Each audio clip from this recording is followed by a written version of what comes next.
बिस्मिल्लाहिर्रहमानिर्रहीम। अस्सलामुअलैकुम। लाखों करोड़ों दरूदो सलाम मोहम्मद मुस्तफ़ा सल्लल्लाहु अलैहि वसल्लम और आले मोहम्मद पर। मैं हूँ उमर दराज गोंदल और आप मेरा यूट्यूब चैनल देख रहे हैं। नाज़रीन किराम, आज अफ़गानिस्तान की पार्लियामेंट में अफ़गानिस्तान के सदर अशरफ गनी ने जॉइंट सेशन से ख़िताब किया है और इस खिताब के दौरान उन्होंने अपनी तरफ से तालिबान के ख़िलाफ़ प्लान पेश किया है कि वो तालिबान के ख़िलाफ़ क्या कार्रवाई करने जा रहे हैं और तालिबान जो हालिया फतूहात हासिल कर रहे हैं, ये तालिबान की पेशकदमी है, उसको वो किस तरीके से रोकने जा रहे हैं। मैं आपको अल जज़ीरा की हेडलाइन बता के आगे मज़ीद तफसीलात बताना चाहता हूँ। उन्होंने लिखा है plan with no details. Plan पेश कर दिया गया है, उसकी कोई डिटेल्स जो हैं वो पब्लिक नहीं की गई, लेकिन अफ़गानिस्तान की पार्लियामेंट ने उस प्लान को अडॉप्ट कर लिया है या अशरफ गनी को ग्रीन सिग्नल दे दिया है। लेकिन आज इस तकरीर के दौरान अशरफ गनी ने किया क्या है? अशरफ गनी ने आज पंजाबियों यानी जो पाकिस्तान का एक सूबा है और वहां के रहने वाले लोग पंजाबी हैं, उनको अटैक किया है और उनको अटैक करके कहा है कि उनकी वजह से ये सारी की सारी जंग चल रही है और तालिबान को भी कुछ ताने मारे हैं पंजाब और पंजाबियों को लेकर। और फिर अशरफ गनी ने आज की तकरीर के दौरान तालिबान के सरबरा मुल्ला हैबतुल्लाह खुनजादा को चैलेंज किया और इस बारे में कहा कि अगर जिंदा हो तो बाहर आओ, किस गार में छुपे हुए हो, कहां पे हो। जिसके बाद तालिबान ने अशरफ गनी का ये चैलेंज कबूल कर लिया है और उन्होंने अपना रद्द-ए-अमल भी दिया है। चूंकि आज की इस तकरीर के दौरान उन्होंने कहा था कि आइए काबुल की गलियों में घूमते हैं, लेकिन काबुल की गलियों में घूमना क्या है कि जब तकरीर हो रही थी तो उस तकरीर के दौरान अफगानिस्तान के दारुल हुकूमत काबुल के अंदर कई जगहों पे फायरिंग हुई है और बताया गया है कि वहां पे धमाकों की आवाज़ें भी सुनाई दे रही हैं। यानी मुख्तलिफ इलाकों के अंदर काबुल जो दारुल हुकूमत है वहां पे तालिबान घुस गए हैं और उन्होंने कार्रवाई का आगाज़ कर दिया है। और फिर इस सेशन के एंड होने के बाद इस सेशन का एक जॉइंट एलामिया, जॉइंट डिक्लेरेशन भी जारी किया गया है, जिसके अंदर उन्होंने तमाम अरकान पार्लिमान को अशरफ गनी ने कहा है कि फौज से काम नहीं होगा, फौज से काम नहीं चल रहा, इसलिए जिन लोगों के पास जितने मुसल्ला लोग हैं, जितनी मलेशियाज हैं, वो मैदान के अंदर ले आओ। और फिर एक और खबर की जो हमारी तस्दीक होती है, हमने कहा था कि यह माली तौर पे कंगाल हो चुका है अशरफ गनी। उन्होंने आज इस डिक्लेरेशन के अंदर अशरफ गनी हुकूमत ने अक़वाम मुत्तहिदा और तमाम बाकी इदारों से रिक्वेस्ट की है कि खुदारा हमारी माली इमदाद की जाए वरना हम मारे जाएंगे। और फिर आज की तकरीर के दौरान तालिबान को वो गैर इस्लामी कह रहे थे और गैर इस्लामी कहने वाले अशरफ गनी ने आज उलमा को भी नहीं छोड़ा और उलमा के ऊपर भी हमले किए, उलमा को तनकीद का निशाना बनाया। और कौन से उलमा को किया और उनका ताल्लुक पाकिस्तान से क्या निकाला, क्या बात की, ये भी बताने वाला हूं। और फिर अमेरिका ने जब आखिरी वीडियो के अंदर हमने आपको बताया था कि गुज़श्ता रोज़ 5 हमले, जिसके अंदर कुछ लश्करगाह के हमले थे, लेकिन फिलहाल जो हमारे पास इतलात आई हैं कि 6 मजीद एयर स्ट्राइक्स की गई हैं जो हेलमंद का दारुल हुकूमत लश्करगाह है। और लश्करगाह के मुतालिक हमें मजीद जो तफसीलात वहाँ से आई हैं कि वहाँ पे सिनेरियो इतना वर्स्ट होता जाता है कि जो पुलिस हेडक्वार्टर है और जो गवर्नर हाउस है उसके आसपास या उसका जो घेरा डाला हुआ है वो तालिबान ने डाला है। तो किसी भी वक्त ये खबर आ सकती है कि तालिबान ने लश्करगाह के अंदर पुलिस हेडक्वार्टर के ऊपर कब्जा कर लिया है या गवर्नर हाउस के ऊपर कब्जा कर लिया। और आखिर में मैं आपको जिस खबर की तफसीलात बताने वाला हूं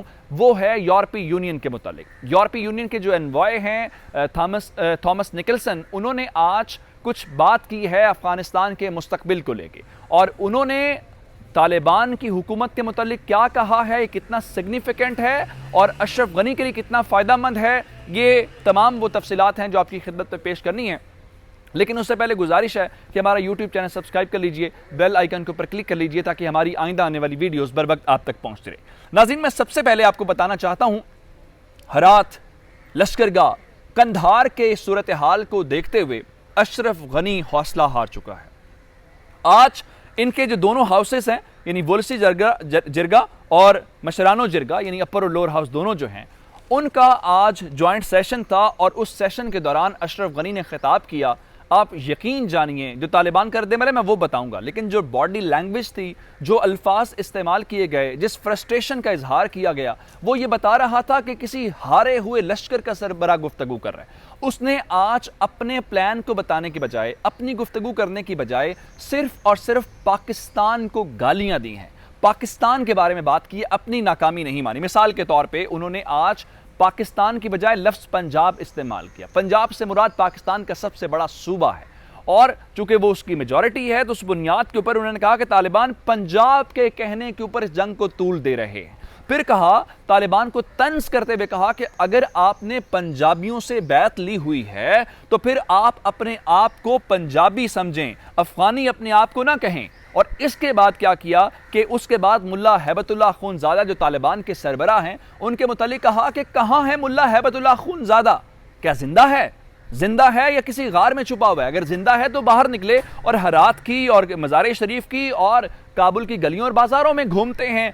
जब ये सारी बातें हो रही थी, जब वो ललकार रहे थे, तो इस दौरान तालिबान ने काबुल के अंदर कार्रवाई करके, धमाके करके ये पैगाम दिया कि आपका चैलेंज सर आंखों पे, और उन्होंने ये चैलेंज कबूल कर लिया। और फिर इस हारे हुए शख्स ने एक और काम किया, तालिबान को कहा कि अगर आपको अपनी पॉपुलैरिटी का इतना ही यकीन है तो आओ इलेक्टोरल प्रोसेस के अंदर पार्टिसिपेट करो और मैं इलेक्शन करवा देता हूं 6 महीने के अंदर, 1 साल के अंदर। और फिर जिस तरह मैंने आपको बताया कि प्लान जो है उन्होंने दे दिया है, और इस प्लान के मुतालिक अभी तक मजीद तफसीलात नहीं, लेकिन कहा जा रहा है 6 महीने के अंदर हम सिनेरियो बदल देंगे। और फिर अमेरिका को आज उन्होंने कहा कि अमेरिका जल्दी निकल गया, यानी 20 सालों में आपकी फौज ट्रेन नहीं हुई। फिर तालिबान ने रद्द-ए-अमल दिया है, और तालिबान ने, जनाब ये ज़बीहुल्लाह मुजाहिद साहब ने आज ट्वीट किया है, और उन्होंने इसको पूरी टॉक को अशरफ गनी की नॉनसेंस, सादा और आसान अल्फाज में जिसको कहते हैं फजूल बात, वो कहा। मैं भी इससे और वल्गर या इससे नॉन पार्लियामेंट्री लफ्ज़ इस्तेमाल नहीं करना चाहता। और कहा कि गनी का वक्त खत्म हो गया है और ये हारे हुए शख्स की गुफ्तगू है। और फिर जो मैंने आपको चैलेंज के मुतालिक बताया कि चैलेंज तो उन्होंने कबूल कर लिया। फिर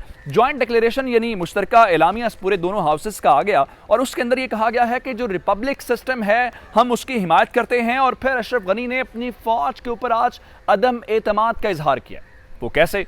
तमाम अरकान पार्लियामेंट यानी जो मेंबर नेशनल असेंबली हैं, जो सेनेटर्स हैं, उनसे कहा गया कि आपके पास जितने मुसल्ला लोग हैं वो मैदान में लेके आइए, तालिबान का मुकाबला करें। और फिर कहा गया कि जो यूनाइटेड नेशंस और दीगर ऑर्गेनाइजेशंस हैं वो हमें फाइनेंशियली सपोर्ट करें।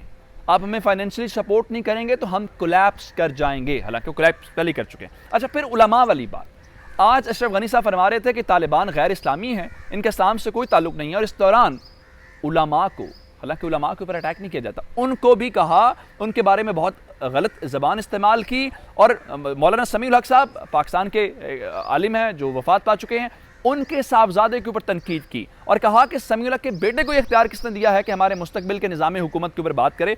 अब ये आपके लिए समझना ज़रूरी है कि दारुल उलूम हकानिया कूड़ा खटक जो है ये पाकिस्तान के अंदर मौजूद है, यहाँ पे तालिबान पढ़ के जाते रहे। अब अगर आप ये कहें तालिबान यहाँ से पढ़ के जाते रहे, बहुत सारे अफ़गानी भी यहाँ से पढ़ के जाते हैं, बहुत सारे अफ़गान मुहाजिरीन हैं, मतलब मिलियंस के अंदर आपके लोग हैं। ये तो कोई क्राइटेरिया नहीं कि वो वहाँ से पढ़ा है, वो वहाँ से नहीं पढ़ा। अच्छा, फिर अमेरिका मुसलसल हमले करके तालिबान की कमर तोड़ने की कोशिश कर रहा है, अफगान फौज को सपोर्ट करने की कोशिश कर रहा है, लेकिन काम बन नहीं रहा। लश्करगाह के अंदर 6 हमले किए हैं, और इन 6 हमलों के दौरान अफगान हुकूमत का दावा यह है कि कई तालिबान को मारा है, लेकिन तालिबान कह रहे हैं कि जो सिविलियंस हैं उनको मारा जा रहा है, जो इंफ्रास्ट्रक्चर है वो तबाह किया जा रहा है। और फिर यूरोपीय यूनियन ने आज तालिबान की हुकूमत को तस्लीम ना करने का ऐलान किया है, जो यकीनी तौर पर अशरफ गनी के लिए एक अच्छी खबर है। और थॉमस निकलसन जो हैं, जो यूरोपीय यूनियन के एनवॉय हैं अफगानिस्तान के अंदर, उन्होंने कहा अगर फोर्स के जरिए कोई हुकूमत बनेगी, और ये वही बात है जो एंटनी ब्लिंकन कर चुके हैं, तो तालिबान के लिए इसमें कुछ नया नहीं है। मुझे उमर दराज गोंदल का फेसबुक, ट्विटर, इंस्टाग्राम को फॉलो कर सकते हैं। मेरा यूट्यूब चैनल सब्सक्राइब कीजिएगा। आपकी इस बातों को बहुत शुक्रिया। खुदा हाफिज़।